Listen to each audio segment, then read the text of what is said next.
ഈ പഠനോപകരണത്തിൻ്റെ പേരാണ് ക്ലോക്ക്. 3 വയസ്സ് മുതൽ 6 വയസ്സ് വരെയുള്ള കുട്ടികൾക്കായാണ് ഇത് ഉപയോഗിക്കുന്നത്. ഇത് എങ്ങനെ ഉപയോഗിക്കാമെന്ന് ഞാൻ പരിചയപ്പെടുത്താം. ആദ്യം കുട്ടികളെ വൃത്താകൃതിയിൽ ഇരുത്തുക. ശേഷം എല്ലാ കുട്ടികൾക്കും കാണാവുന്ന രീതിയിൽ ക്ലോക്ക് സ്ഥാപിക്കുക. ശേഷം പ്രഭാതം, ഉച്ച, രാത്രി തുടങ്ങിയ സമയക്രമങ്ങൾ ക്ലോക്കിൻ്റെ സൂചി ഇങ്ങനെ തിരിച്ചുകൊണ്ട് കുട്ടികൾക്ക് ടീച്ചർ വിശദീകരിച്ചു നൽകുക.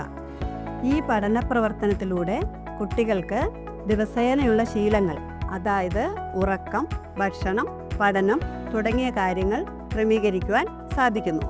കൂടാതെ കുട്ടികളുടെ ഓർമ്മശക്തിയും ബുദ്ധിശക്തിയും വളരുവാനും ഈ പ്രവർത്തനം സഹായിക്കുന്നു.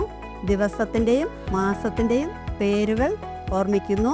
അതുപോലെ തന്നെ കുട്ടികളുടെ ബുദ്ധിവികാസത്തിന് ഇത് നല്ലൊരു പഠന പ്രവർത്തനമാണ്.